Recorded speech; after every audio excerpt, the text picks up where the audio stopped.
Ul, right, follow, P. The rain came down soft on the glass, and she stood there in the quiet room, her hands shaking as the weight of every year pressed on her chest. She had worn that ring since she was 19, and the man who gave it to her was once the entire world. But the world had changed, and so had she. Her eyes found the mirror, and the woman staring back was not the one who said yes beneath the old oak tree the night he promised forever. She saw the small lines that time had drawn and the tired curve of her mouth, and she felt something in her heart unthread. The sound of thunder outside matched the trembling inside her. She had not meant to fall in love again, but the heart does not wait for permission. And when his name entered her life, it was like the world took a breath after years of silence. He was not supposed to matter. He was a stranger first, a voice in a hallway, a hand offering her coffee one morning when she forgot her umbrella.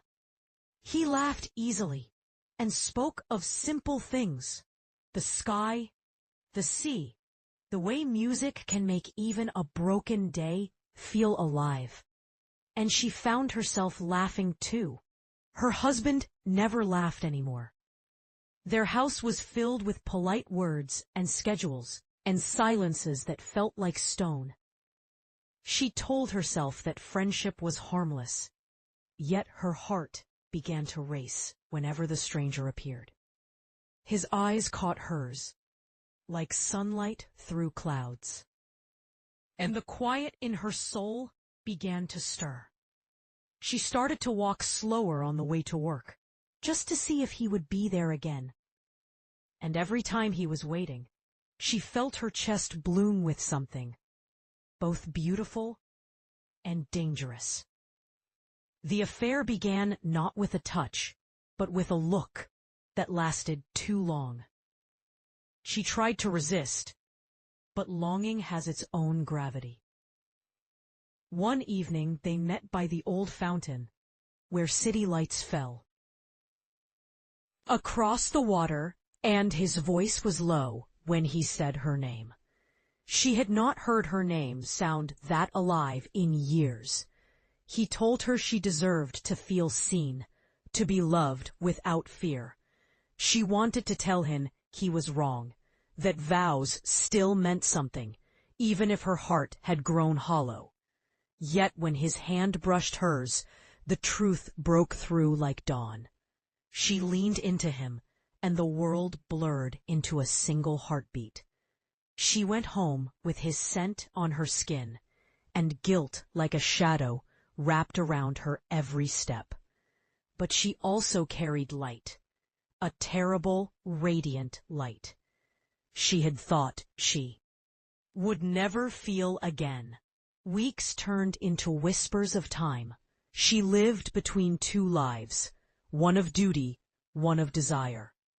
Every morning she made breakfast in silence, then closed the door and became someone free, someone alive. She wrote his name on paper, only to tear it up before nightfall. She wanted to end it. She tried many times, but every ending felt like death. And so she let it go on, pretending the heart could live two truths at once. Then, one evening, her husband found the letter she had never meant to send. His eyes met hers, and in that moment, every wall fell. There were no words, only the sound of the rain outside, and the heavy silence between them. She took the ring off her finger, her hand trembling as if the air itself would shatter. The sound of her wedding ring hitting the floor was soft, but it echoed through the years. It rolled across the wood like the memory of promises unkept. She did not pick it up. She only watched it rest beneath the chair, where light caught its edge like a tear. She walked out of the house barefoot into the rain. Every step was a confession, every drop a baptism. She did not know if the man she loved would wait. She did not know what tomorrow would bring. She only knew that somewhere between guilt and grace, she had found herself again. She lifted her face to the storm, and for the end, first time in a lifetime, she felt the world forgive her. She closed her eyes and let the rain wash away the silence. And somewhere behind her, the sound of her wedding ring still whispered of love once sworn and now set free. The road ahead stretched like a memory unmade, and she walked until the city lights became ghosts behind her. She did not know where to go, only that she could no longer return to where her heart had died. She stopped by the river, where the water shimmered beneath the pale moon, and for a moment she felt the ache of everything she had broken, her past, her promise, her name. Yet beneath that ache there was peace, the kind that comes when one stops pretending. The wind carried her hair across her face, and she remembered the man waiting for her, his voice, his laughter, his hands. She did not know if he would still love her, now that truth had burned through the illusion. But she had to find out, because even if he turned away, at least her love would live unhidden. She sat by the river until dawn, the sky turning gold like forgiveness, spilling across the earth, and when the first light touched her skin, she felt alive in a way no vow had ever given her. Paragraph P. When she reached his door, her hands trembled, but she knocked anyway. His eyes widened when he saw her soaked and breathless. He did not ask what happened. He only stepped aside and held her, as if the world might steal her away. She wept against his chest, not from shame, but from the release of carrying too much for too long. He whispered that love was not always clean, not always kind, but sometimes the mess of it was proof that they were still human. She believed him because in that embrace she felt the truth of her own heart. He did not save her. She saved herself by choosing to be honest, by stepping into her own light.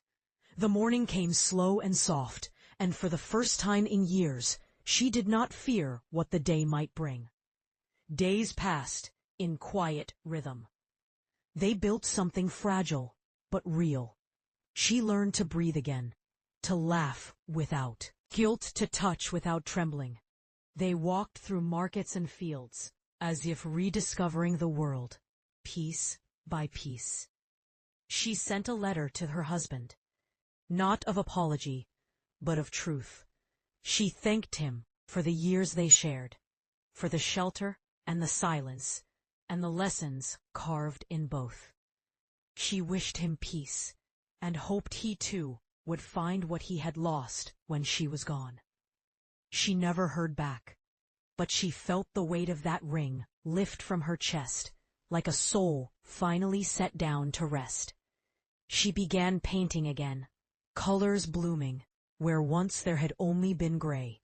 Every canvas a sentence, prayer to the life she almost denied herself. End P. One evening, as the sun fell low, they returned to the river she had stood beside months before. The air was warm, the water alive with light. She held his hand and told him she did not need forever. She only needed now.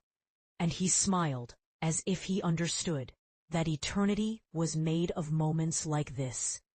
He placed a simple band of woven grass around her finger. Not a promise, not a claim, but a reminder that love could be gentle, unbound, unashamed. They stood together as the sky turned to fire, and the wind carried laughter into the trees. Years later, she would still remember the sound of her wedding ring hitting the floor, not as sorrow, but as awakening.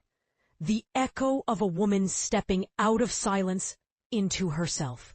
She had loved, she had lost, she had lived, and in the end, that was enough. The world had forgiven her, and so had she. The river still ran. The sky still turned the same. And when she walked by the old house, she no longer looked away. She simply smiled and kept walking, her hands open, her heart unafraid. And somewhere deep within her, the quiet song of that falling ring still rang, soft and eternal, reminding her that freedom, too, has a sound. Bracket, first all in quorum.